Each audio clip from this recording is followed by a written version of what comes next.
You know that feeling when you're in a yoga class and you just can't quite get into the perfect pose? Well, according to author Bernie Clark, that's because the perfect pose doesn't actually exist. He argues that a lot of modern yoga kind of treats our bodies like they're all supposed to be the same.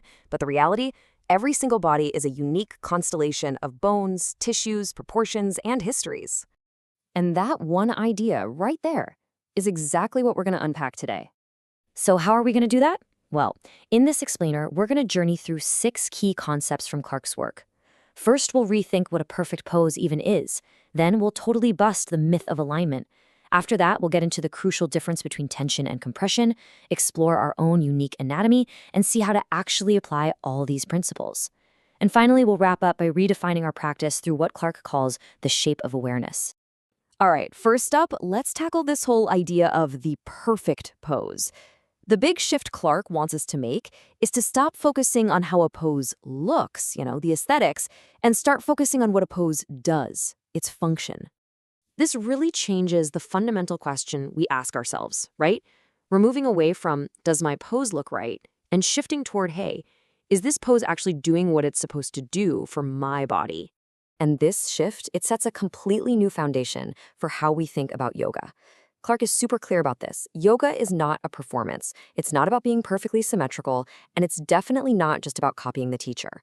What it is a personal journey, an inquiry into your own body, your feelings, and your structure.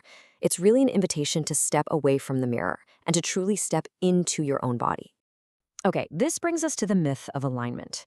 This part of the book really digs into those one-size-fits-all cues we hear all the time in yoga studios. Clark explains that a lot of these cues came from teachers who, way back when, were teaching small, pretty similar groups of students, not the huge, diverse mix of people practicing yoga all over the world today.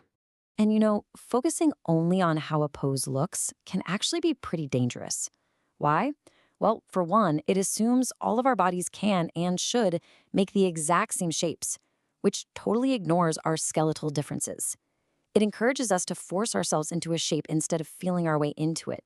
And that can lead directly to chronic strain and even injuries. So Clark introduces this game-changing idea that alignment should serve your intention, not just how you look.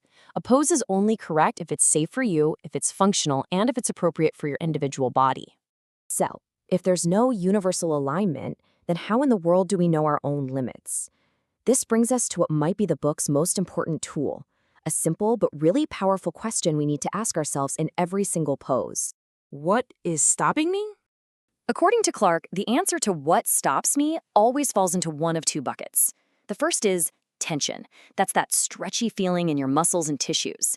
It's an adaptable limit. You can work with it. Over time, you can get more flexible there. But then there's the second category, compression. This is that hard stop. It's when bone literally hits bone. That's your unique skeleton, and it's a non-negotiable limit that you can't and really shouldn't try to force your way through. And wow, understanding this difference is so liberating.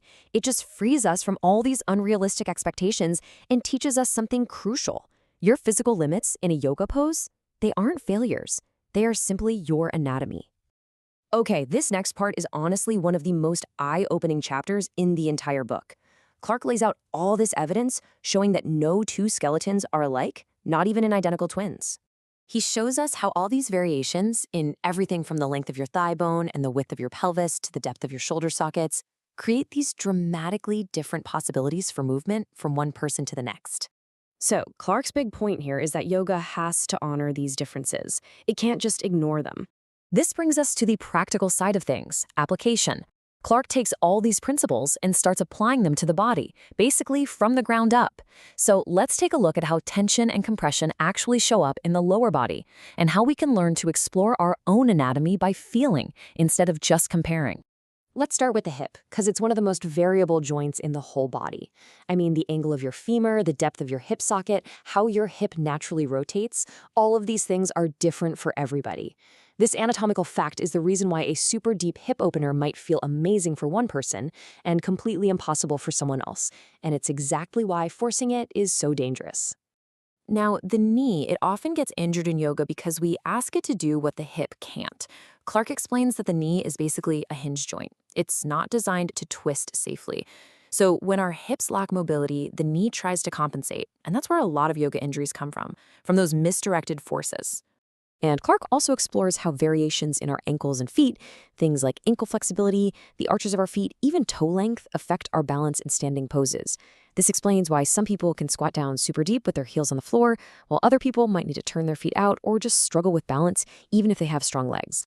So where does all this leave us? Well, it leads to a whole new way of looking at our yoga practice, a new paradigm that's functional, that's driven by our own personal goals, and that's deeply informed by our unique bodies. So what does this actually look like in practice? It means teachers offering different versions of a pose, not as easier or harder, but just as different options. It means students shifting their mindset from just imitating the teacher to really exploring what works for them. And it means all of us start to redefine progress, not by the cool shapes we can make, but by the awareness we build along the way. And he ends with this really powerful message. Yoga is not about the shape of your body. It is about the shape of your awareness.